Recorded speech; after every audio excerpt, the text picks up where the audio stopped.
俾多少少古典占星嘅背景大家啦。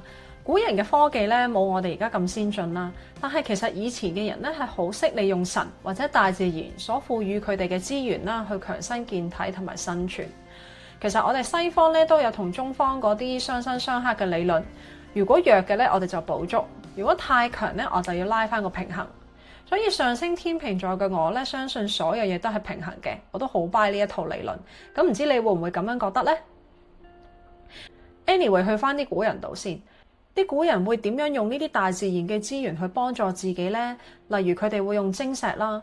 而家我哋咧買水晶就愛嚟擺嘅啫。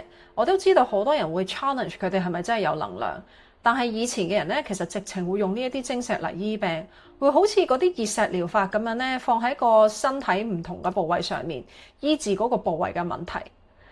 仲有啲藥方會用啲晶石愛嚟浸白蘭地當藥咁飲添。佢哋亦都會用唔同嘅行星特質去將草藥分類嘅，例如咧喺啲陰暗啊泥沼嘅地方生嘅植物咧，佢都係屬於土星，因為濕濕啊凍凍咁樣就係屬於土星嘅。嗱，有辛辣味嘅咧就係屬於火星，例如好大路嘅薑咧，咁當然係火星啦，因為佢辣噶嘛。我覺得幾得意嘅係咧，你平時有陣時食啲西式嘅沙律咧，咪有嗰啲 rocket 嘅，即係火箭菜啦。咁嗰啲火箭菜咧，咪苦苦地啊、辣辣地咁樣嘅，原來嗰個都係屬於火星㗎。咁因為火星同土星咧喺呢啲能量上咧都同身體咧嗰個能量係有啲違背，咁所以係唔可以用咁多。咁所以火箭菜咧其實一次過都係冇食太多嘅。跟住啲古人咧就會將呢啲代表唔同行星嘅草藥，根據你身體唔同嘅狀況去醫治。如果大家之後有興趣嘅話咧，我可以開一啲醫療占星嘅 topic， 等大家日常可以玩下、注意下咁樣。有一啲我平時都會用到㗎。嗱，講咗咁多嘢咧，可以講翻個正題先。其實我講咁多嘢係想帶出咧，我哋現代人係時候去開始尊重同埋欣賞呢一個世界嘅設計。嗱，有陣時啲無傷大雅嘅天然療法可以試玩下嘅，即係可能揸住下啲晶石啊，咁我又唔係叫你去吞落肚或者浸酒飲嘅。星盤治療咧，其實係可以由兩個途徑去睇嘅。第一個咧就係改善自己星盤上面疲弱嘅行星。第二個咧就係如果有一啲太活躍或者能量太強嘅行星，應該點樣去處理？咁今日咧，我首先會講點樣去定義疲弱嘅行星先。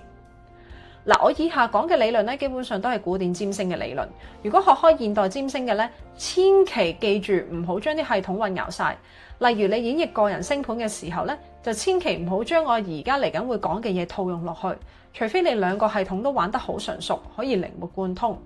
嗱，因為問題唔係佢哋唔相通啊，而係因為如果你哋唔熟雙方嘅背景，就將佢哋撈埋一齊用咧，其實對於自己嘅演繹就好混亂，對於你將來嘅學習啊或者 practice 咧都唔係一件好事嚟嘅。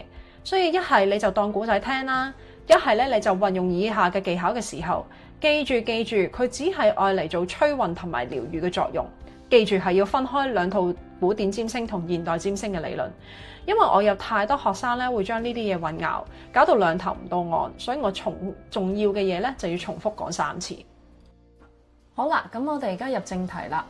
嗱，我哋會講喺個人星盤上面點樣去睇究竟一粒行星係強定係弱，狀態係好定係受克制。第一咧，應該就係大家都會熟悉嘅行星強弱啦。首先咧，攞我哋嘅行星強弱表出嚟先，睇下邊一啲係弱勢同埋落陷嘅行星。嗱，有啲人咧係學廟旺陷落嘅，咁字眼上嘅嘢嚟嘅啫，道理都係一樣。嗱，首先咧，我哋一般咧都係主要係講個人行星嘅啫，即係太陽、月亮、水星、金星、火星、木星同埋土星呢7粒古典行星。當然天王星、海王星、冥王星呢3粒嘅外行星咧，你捕捉佢哋咧都可以嘅。但係因為我哋而家講緊古典占星啦，咁我哋政治正確咗先，用咗一套系統先。而且呢啲7粒行星咧，對於我哋個人嘅影響力咧係比較大嘅，因為外行星始終行得慢啦，基本上去到7至到20年嘅人咧，都可以係同一個外行星嘅星座，咁所以大家個獨特性係唔多，而我個着眼點咧就唔會喺3王星嗰度咯。嗱，咁我哋睇翻呢個表先，喺呢個表裏邊咧，喺弱勢嗰個 column 咧，嗰個行星係最弱。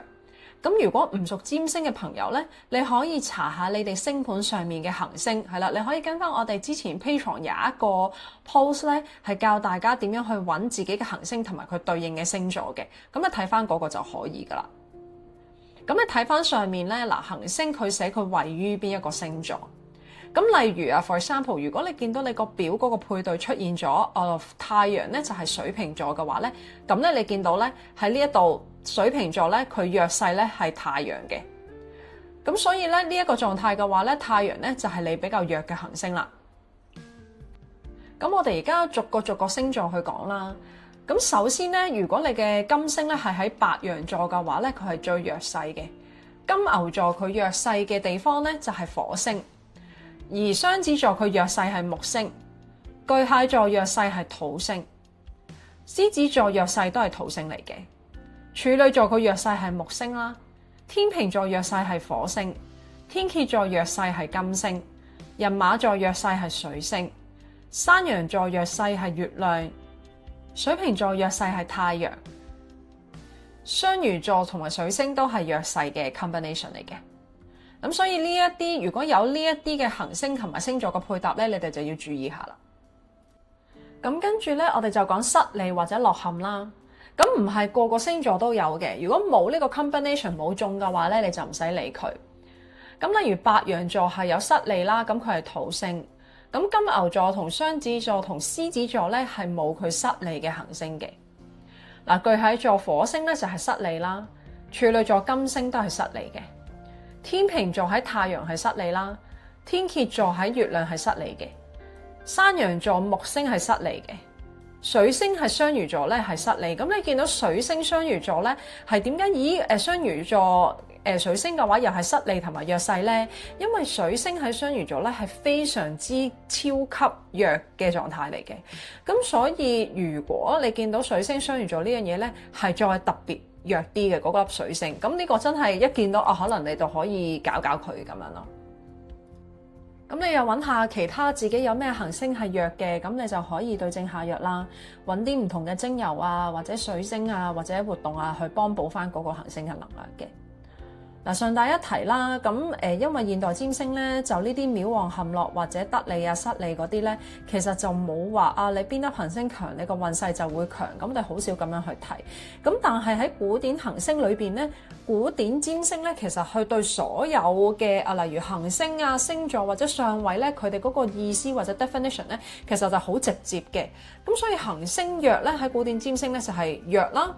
咁弱係咩意思呢？咁除咗佢個能力低之外呢，亦都會有佢嘅能量不受控制，會令到佢勾起佢唔好嘅特質嘅。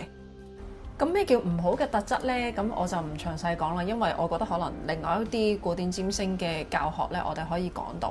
咁但係你總之知道佢首先呢就係能力弱之外啦，就可能能量不受控，即係可能例如火星喺天秤座，咁係一個最弱嘅位置啦。咁除咗可能象徵火星象徵嘅競爭力啊、行動力佢會比較低之外呢，佢都可能有不受控嘅情況。會唔會有陣時有啲位會比較魯莽啲呢？係啦，又或者會唔會有啲背信棄義啊、競爭啊嗰啲咁樣嘅特質出咗嚟呢？咁當然咧喺古典占星嗰個理解，咦，你覺得火星天秤座冇可能係中意背信棄義同埋競爭啊？咁因為天秤座係公平噶嘛、和平噶嘛咁但係其實古典占星嗰個演繹唔係咁樣嘅。咁所以我覺得之後如果有古典占星嘅課堂啊或者講學咧，我哋先至會講咯。咁你記住呢樣嘢就 OK 噶啦。